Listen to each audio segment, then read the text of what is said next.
Olá pessoal, boa tarde, bom dia, boa noite. Não sei que hora que você está assistindo esse vídeo, mas é isso aí. Welcome back to your future. Até fui pro futuro e tosei meu cabelo porque tá muito calor aqui em Montes Claros. Hoje são 6/10, 3 horas da tarde e está um calor infernal. Quase 37 graus, meu querido. Então vamos lá. Na aula de hoje, se você está assistindo pela Google Classroom, pelo meu canal, blá blá blá, cabeleleila leila, pelo meu canal do YouTube, você aproveita a oportunidade e já dá um like aí e compartilhe. Se gostar, compartilhe com amigo. Se não gostar, compartilhe com inimigo. Tá bom? E na aula de hoje, nós iremos ver o Simple Past, ok? Deixa eu só confirmar aqui uma coisinha. Deixa um pouquinho de som aí para vocês escutarem. Então vamos lá. No Simple Past, galera, é o seguinte. Na última aula a gente viu Simple Present e Present Continuous, mas hoje nós iremos ver aqui, né, o Simple Past. Vai ser bem rápido, bem prático. Essa aula aqui é uma aula bem estrutural, então nas aulas nos nossos encontros online, nós teremos aí, né, algumas informações mais práticas com relação. Então hoje nós vamos ver a questão de como utilizar o passado simples para falar de ações que aconteceram no passado e iremos diferenciar os verbos regulares dos irregulares, né, e vamos ver também advérbios e expressões de tempo no passado aí, comuns a esse tempo verbal no inglês. Com relação à pronúncia, você saberá como pronunciar a terminação ED nos verbos regulares. Os verbos regulares eu vou colocar aí na descrição do vídeo ou na Google Classroom uma tabela com vários verbos irregulares. Lembrando que são mais ou menos as 3 páginas e a gente acaba memorizando por uso mesmo, né? Então, vamos lá. Então, vamos fazer uma breve introdução aqui, né? O que você fez ontem à noite? Você lembra? Para onde você foi nas suas últimas férias? Que férias, né? O fim do mundo chegou e ninguém teve férias. Férias dentro de casa. Quando você nasceu? Você lembra? Claro que não, nem eu lembro. Mas a data, né? Em inglês a gente fala When were you born? O que você fez, né, no último fim de semana? Eu esqueci de colocar aqui. O que você fez no último final de semana? Essas perguntas aí vocês vão pensar no passado. E no inglês também nós temos esse tempo verbal, né? E esse tempo verbal vai se relacionar com algo que está, alguma ação que aconteceu, ok? Então aqui nós temos aqui em cima, we can use it for a series of completed actions in the past. Então nós podemos usar o simple past para uma série de ações que aconteceram no passado. Por exemplo, I visited my grandmother, stayed for 1 or 2 hours, chatted with her and went to my home. My brother woke up, washed my face, got dressed and left home. Ok? Uma sequência de ações no passado. We can use it for completed actions in the past. Nós podemos usar para ações completas no passado. For example, we went to Paris 2 days ago. We saw him last Sunday. I heard a terrible explosion last night. Nós podemos também usar, então aqui nós podemos usar, né, para ações completas no passado. E a terceiro tópico aqui, we can use it for a single period with time expression. We had a girlfriend for 3 years. My father talked on the phone for 5 minutes. She chose to stay with her mother all day. E no último tópico tem assim, então aqui, no terceiro nós podemos usar por um período simples com uma expressão de tempo. A expressão de tempo aqui nós temos for 3 years, for 5 years, all day, ok? E por último, we can use it for the habit in the past if it is used, adverbs or frequency. Nós podemos usar para um hábito no passado, né? Se a gente usar aí um advérbio de frequência. Eu vou diminuir aqui porque eu estou um pouquinho grande aí nessa tela, né? Estou tampando aí a leitura de vocês. Só um momentinho.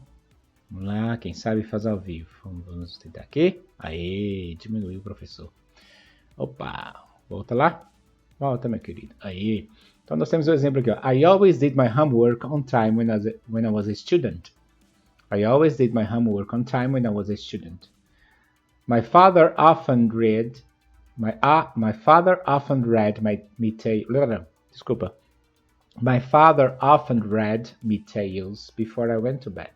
My father often read me tales before I went to bed. When I was young, I walked 10 miles to workplace every day. When I was young, I walked 10 miles to workplace every day. Ok? Então são alguns exemplos aqui do uso do simple past. Ok? Agora vamos aumentar o professor, porque o professor não pode ficar pequenininho, não. Ok, eu estou aqui no McFly. McFly é aquele personagem do The Back to the Future, né? Vocês não têm idade aí para ter assistido esse filme, mas é um dos filmes dos anos 80 que fizeram muito sucesso. Por isso que o nosso tema de hoje é Back to the Future, fazendo referência a esse filme aí. Inclusive eu vou deixar algumas atividades, um vídeo falando sobre esse filme, uma parte do filme explicando alguma parte de vocabulário e também do passado, tá? Isso aí eu tenho um canal que eu sigo no YouTube. E também nós temos ali lá atrás o Dr. Emmett, ok? É aquele doutor lá meio maluco que fez a viagem no tempo, tá bom?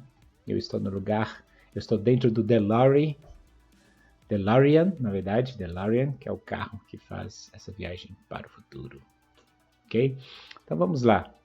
Chega de referências culturais, nós vamos aqui ao Past Simple. Como que é a estrutura do passado simples no inglês? Vamos lá. Nós temos aqui duas coisas que tem que saber, que é quando a gente usa o verbo to be e quando os outros verbos. Por quê? Como a gente já disse nas aulas passadas, eu estou gaguejando, né? Eu acho que é a música. Deixa eu ver se a música tá alta aqui. Vou ainda baixar um pouquinho a música. Eu tô com fone de ouvido aqui, eu tô no ritmo da música, você acredita? Ok, vamos lá. Então aqui, duas coisas que vocês têm que saber é diferenciar o uso do verbo to be dos verbos. O verbo to be, gente, ele não é usado da mesma maneira que os outros verbos no passado, tá? Os outros verbos que não sejam o verbo to be, vão ser classificados em verbos regulares e irregulares. O verbo to be é o nosso verbo especial que vocês têm que aprender de qualquer forma. Ele vai ser usado aqui, conjugado de duas formas no passado, was e were. Nós vamos ver na tabela ali quando você vai usar was e were. O que você tem que saber dos dois aqui. O verb to be, ele é conjugado dessas duas maneiras e ele é usado aqui com not na negativa e ele se inverte aqui na interrogativa, diferente dos outros verbos, ó. Os verbos aqui, os outros verbos eu tenho, quando é regular eu coloco ed, quando é irregular eu coloco de outra forma. E aí quando eu tenho na negativa eu coloco did not. E na interrogativa eu coloco did no início da frase. Então, portanto, o verbo to be na negativa e na interrogativa, né, tem essa diferença aqui, ó, o uso do did para os outros verbos, não usa did, nunca usa did com o verbo to be, tá? Totalmente errado. Então aqui nós temos sujeito e verbo, was, were, they were friends, como exemplo. Sujeito e aí o verbo, was not, were not, aí eu posso contrair, tá? They weren't friends. E aqui uma interrogativa, was, were, mais o sujeito. They weren't friends. Com os outros verbos, aí eu vou falar de verbos regulares e irregulares. Verbos regulares, o nome já diz, ele adquire uma forma regular. E aí daqui a pouco eu vou falar com vocês também a pronúncia desses verbos. Nós temos aqui sujeito e verbo, né, com ed. She worked yesterday. She worked yesterday. Outro na negativa. Sujeito did not, mais o verbo na forma base. She didn't work yesterday. Então nós temos o work aqui, ó, sem o ed, quando eu tenho na negativa. E também vai acontecer a mesma coisa. Quando eu tenho na interrogativa, o verbo vai ser retirado. Did she work yesterday? Então, o verbo auxiliar did aqui, ele funciona como uma marca aqui do passado e ele também substitui esse ed aqui, eu posso dizer assim, tá bom? Aqui eu falei com vocês sobre o uso do was e do were, tá? Que é o verbo to be. Vai ser assim, na afirmativa eu tenho I, you, I was, you were, tá? He, she, it was, you, we, you, they were. Na negative, I wasn't, you weren't, he, she, it wasn't, we, you, they weren't. E na interrogative, was I, were you, was he, was she, was it, were you, were they? Pareceu igual aqui, né? Were we, were you, were they? Ok? Então, segue essa dica para vocês. Simple past, com verbos regulares, né? Eu já mostrei uns exemplos para vocês aqui, aí agora um exemplo com todas as pessoas. Ó. Vocês vão perceber que o verbo é conjugado de uma mesma forma para todas as pessoas. Imagina no português, gente, conjugar o verbo para cada uma dessas pessoas, né? É uma terminação, tirei uma terminação diferente aí para cada uma das pessoas aí, tá bom? No português. No inglês não, é só uma. Verbos regulares, apenas acrescenta ed. Na negativa, did not ou didn't. Na forma falada, você sempre vai falar didn't. E o que acontece com o verbo? Retira o ed, beleza? Nas perguntas, você vai colocar o did na frente do sujeito e retirar o ed do start, ok? Exemplo aqui. I bought a car. Aí eu coloco did no início. Tem a setinha aqui. O I fica, né, depois do did. Então fica assim. Did you buy a car? Nesse caso aqui eu estou perguntando diretamente para a pessoa. Did you? Tá? Não vou perguntar para mim mesmo. Eu mudo o sujeito aqui nesse caso aqui de você. Para você. Ok. Então nós vemos aqui para os verbos regulares, tá? Há uma forma de escrevê-los. É sempre com ed, mas há algumas particularidades. Nós temos aqui, ó. Forma base mais ed. Walk, walked, play, played. Acrescenta ed como regra geral. Se o verbo termina em e, como like and move, acrescenta ed. Liked, moved. Se o verbo termina em consoante mais y, você vai retirar o y e colocar ed. Carry, carried. Study, studied. Se o verbo termina em consoante vogal, consoante, ok? Nós vamos aí dobrar a última consoante e colocar ed. Dobra-se a última consoante, ok? Então, nós temos aí consoante mais uma consoante, né? Consoante, aqui a regra diz aqui, né, nesse quadro, consoante mais consoante. Mas geralmente a gente também pode falar consoante, vogal, consoante em um verbo que tem uma sílaba só. Você dobra a última consoante. Plan, planned, stop, stopped. E como fica a pronúncia do ed em inglês? Atenção, né? Todo mundo aí fala assim, ó, tem esses verbos aqui, né? A pessoa fala assim, wanted, needed, helped, looked, sniffed, left, watched, watched, kissed, danced, fixed. Não, né? Você nunca vai falar ed. Nunca vai falar ed. O som do ed serão apenas 3. Vão ser 3, menos ed. Vai ser id. Você pode até repetir comigo, pausar o vídeo e falar, ó, id. Por exemplo, wanted. Então repita, wanted. E esse letra D aqui, ó, também, needed, needed, ok?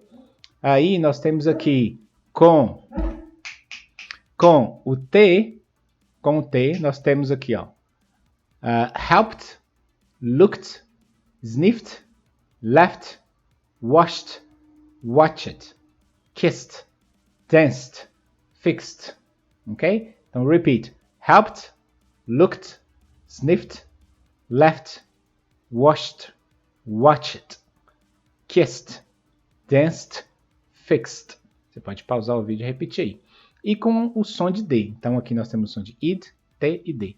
Called, cleaned, offered, damaged, loved, used, amazed, rubbed, claimed, ok?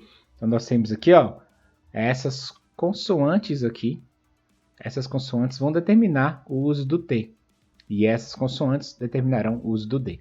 É uma questão de uso, não precisa necessariamente memorizar todos, não precisa decorar, mas é para vocês entenderem que nós temos para o som de ed, vocês nunca vão pronunciar ed, vai ser id, ou T, ou D, tá bom? Então é isso. Então O ED pode ser usado também, além do Simple Past, você vai usar ele também nos particípios passados e adjetivos. Por exemplo, quando eu falo tired, é cansado, eu coloco ED. E aí, nesse caso, nós não temos um verbo, temos um adjetivo. Então, às vezes, ED também nem sempre é formador de verbo. Ok, então nós temos aqui algumas rotinas. Vamos lá repetir? Aqui nós temos com verbos irregulares, tá? Aqui, ó. I woke up. I woke up. I got up. I got up. I took a shower. I took a shower. I got dressed. I got dressed. I combed my hair. I combed my hair. I had breakfast. I had breakfast. I went to work. I went to work. Você pode falar I went to work. Não é I went to work, não. I went to work. I went to work. Okay? I started work. I started work. I answered emails. I answered emails. I had lunch. I had lunch. I finished work. I finished work. I arrived home. I arrived home. I fed the dog. I fed the dog. I cooked dinner. I cooked dinner. I had dinner. I had dinner. I watched TV. I watched TV. I went to bed. I went to bed. I went to bed. I fell asleep. I fell asleep. Ok? Ok, então resumidamente nós temos aqui um quadro, né? Um quadro resumo. Usamos aqui o Simple Past para ações completas, uma ação após a outra, né? Você vai enumerar ações que aconteceram no passado, na sequência. A past habit or regular past event, um hábito passado ou um evento passado, ok? Que tem uma frequência, que teve uma frequência. Então, palavras que são aqui indicativas do passado, ó, last year, month, Sunday, in 1992, June ago. Elas têm a função de advérbio aqui dentro das frases. Basicamente, aqui em cima nós temos os sujeitos, aqui sujeito mais verbo no passado. Os verbos podem ser regulares, você adiciona D, ok? Lembrando que terminando em consoante, vogal, consoante, você vai dobrar a última consoante. Por exemplo, fitted and stopped, ok? Se terminar em Y, tira o Y, coloca I, depois é D, tá bom? Cried, tried. Verbos irregulares, vocês vão verificar a lista. Aqui embaixo, que eu não estou vendo direito, agora eu estou vendo. Você vai colocar o did para formar as interrogativas e o did not, didn't para formar as negativas. Primeiro o did antes do sujeito e o did depois do sujeito. Did not depois do sujeito, quando você quiser formar negativas, ok? E para acabar, nós temos aqui o uso do verbo to be. Nós temos o verbo to be como was e were. Was e were nunca vai vir junto com did, porque did vai auxiliar os outros verbos. Was, were é o verbo to be, que é um verbo empoderado, um verbo independente, tá? Exemplo, I was at home, they were at home. He wasn't at home, you weren't at home. Temos aqui uma frase afirmativa e a outra negativa. E na interrogativa ficaria, were you at home? Was he at home? Ok? Então é isso, galera. Alguma dúvida? Se tiverem dúvida, vocês podem me fazer lá no Encontro Online, tá bom? Ou podem deixar aí nos comentários. Então é isso, galera, por hoje, tá? Eu vou deixar uma atividade para vocês fazerem, para quem está acompanhando na Google Classroom, ok? Um grande abraço para vocês, bons estudos e eu desejo um ótimo dia. Thank you for having this class, okay? Thank you for joining us today. Bye bye.